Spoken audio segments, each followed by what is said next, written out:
Hello दोस्तों, आज हम पॉलिटी स्टार्ट कर रहे हैं और पॉलिटी हम शुरू से पढ़ेंगे। पहले हम सारे एक्ट एक साथ पढ़ लेंगे और फिर एक्ट के बाद संविधान कैसे बना, संविधान सभा के बारे में पढ़ लेंगे। उसके आगे ऐसे पढ़ते चलेंगे। तो आज हम एक्ट के बारे में चल रहे हैं। जो ब्रिटिश ईस्ट इंडिया कंपनी के अधीन जो एक्ट था वो सारे एक्ट पढ़ेंगे। फिर जो 1858 के बाद जब एक कंपनी का एकाधिकार खत्म कर दिया उसके बाद क्या सारे एक्ट पढ़ेंगे। तो पहले हम स्टार्ट करते हैं रेगुलेटिंग एक्ट 1773 को। तो रेगुलेटिंग एक्ट 1773 के द्वारा बंगाल को शक्तिशाली बनाया गया, बंगाल को अधिक पावरफुल कर दिया गया।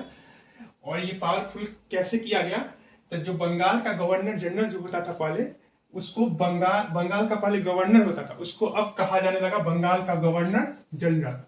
उसको कहा जाने लगा बंगाल का गवर्नर जनरल। और इस गवर्नर जनरल की सहायता के लिए 4 सदस्यीय कार्यकारी परिषद का गठन किया गया, जिसका कार्यकाल 5 वर्ष का था। और इसमें अगर क्वेश्चन आए कि पहला कौन 4 सदस्य था जो ये इस कार्यकारी परिषद के गठन में पहली बार इसका सदस्य बना था, तो उसका नाम है फ्रांसिस बारवेल मानसन एंड क्लेवेरिंग। ये 4 ऐसे सदस्य जो पहली बार इसका सदस्य बने थे, इस परिषद का सदस्य बने थे। उसके बाद इस एक्ट के तहत फोर्ट विलियम कॉलेज में सैनिक और असैनिक अधिकार का शासन किया गया। फोर्ट विलियम कॉलेज में सैनिक और असैनिक अधिकार दिया गया, शासन का अधिकार दिया गया सैनिक और असैनिक का। उसके बाद चौथा पॉइंट कि 1774 में इसी एक्ट के तहत 1774 में कलकत्ता हाईकोर्ट का स्थापना हुआ था, और जिसके पहले न्यायाधीश इलीजा इम्पे थे। जिसके पहले न्यायाधीश इलीजा इम्पे थे। और ये क्वेश्चन यूपीएससी के पीटी में भी आया हुआ है, और ये एक बार यूपीपीएससी में भी ये क्वेश्चन आया हुआ है। इसको याद कर लीजिए आप लोग। इलीजा इम्पे कलकत्ता हाईकोर्ट के पहले जज थे, जो कलकत्ता हाईकोर्ट रेगुलेटिंग एक्ट 1773 के तहत 1774 में इसकी स्थापना किया गया था। अब हम लोग सेकेंड एक्ट पढ़ेंगे जो रेगुलेटिंग एक्ट के बाद में आया था, जिसको हम पिट्स इंडिया एक्ट बोलते हैं। ये आया था 1784 में। ये एक्ट दरअसल रेगुलेटिंग एक्ट में कुछ सुधार किए गए थे इस एक्ट के तहत, और कंपनी का भ्रष्टाचार का कम करने का प्रयास किया गया था। तो पहला पॉइंट इसमें डाल लेंगे, भ्रष्टाचार कम करने का प्रयास कंपनी कर रहा था। उस कंपनी के अंदर जो लोग बैठे थे बहुत भ्रष्टाचार कर रहे थे, उसको कम करने का प्रयास किया गया था। भ्रष्टाचार कम करने का प्रयास।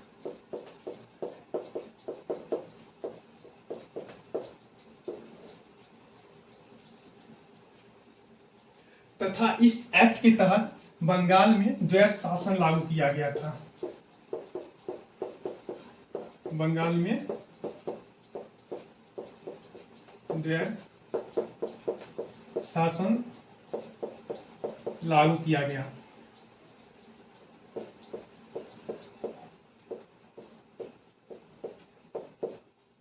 इसके अलावा इस एक्ट के तहत 2 कार्यकारी परिषद का गठन किया गया। एक निदेशक मंडल था और एक नियंत्रक मंडल था।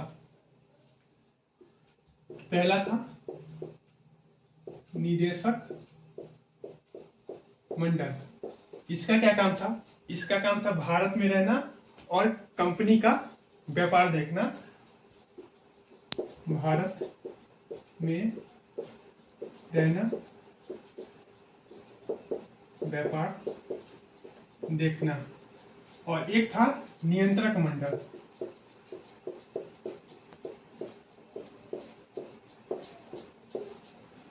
इसका क्या काम था? इसका काम था ब्रिटिश में रहना।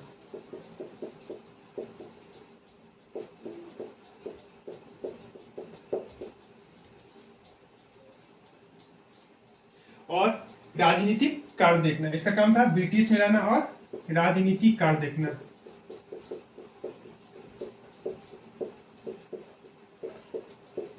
इसका काम था ब्रिटिश में रहना और राजनीतिक कार्य देखना।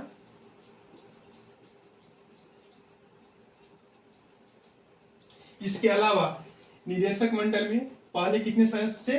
पहले जो हम लोग रेगुलेटिंग एक्ट 1773 पढ़े थे उसमें देखे थे कि बंगाल के गवर्नर जनरल की सुविधा के लिए, हेल्प सहायता के लिए 4 सदस्यीय एक परिषद का गठन किया गया था। उस परिषद की संख्या यहाँ पे कम करके निदेशक मंडल में 3 सदस्य कर दिया गया था, एक संख्या कम कर दिया गया था। और उसी तरह नियंत्रक मंडल ब्रिटिश में रहते थे और राजनीतिक कार्य देखते थे। इसमें 6 सदस्य थे टोटल। पहला था जो ब्रिटिश का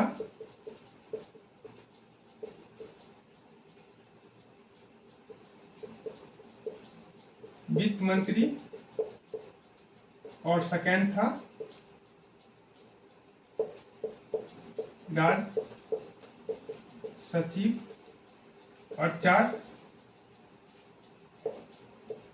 सदस्य नियुक्त किए जाते थे।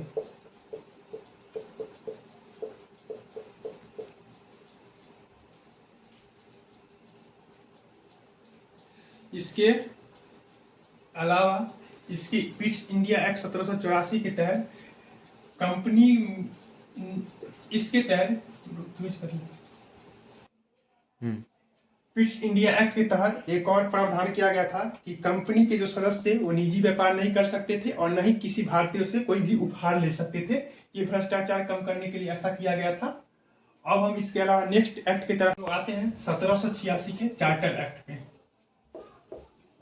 चार्टर एक्ट 1786 पे आते हैं। इसके तहत इसमें कुछ ज्यादा प्रावधान नहीं किया गया था। मेनली इंपोर्टेंट याद रखिएगा आप लोग, इसमें वीटो शक्ति, जो अभी राष्ट्रपति के पास जो वीटो शक्ति होता है, उस टाइम वीटो शक्ति यही प्रारंभ किया गया था 1786 के चार्टर एक्ट के तहत।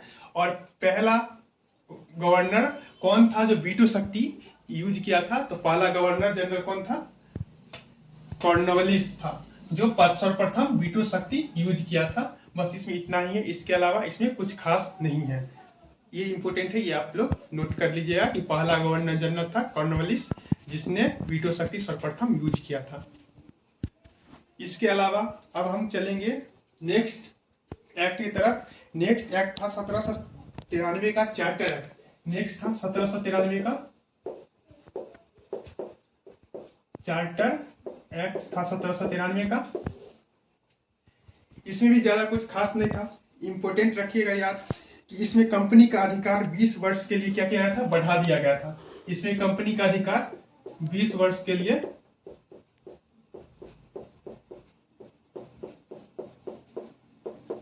बढ़ा दिया गया था।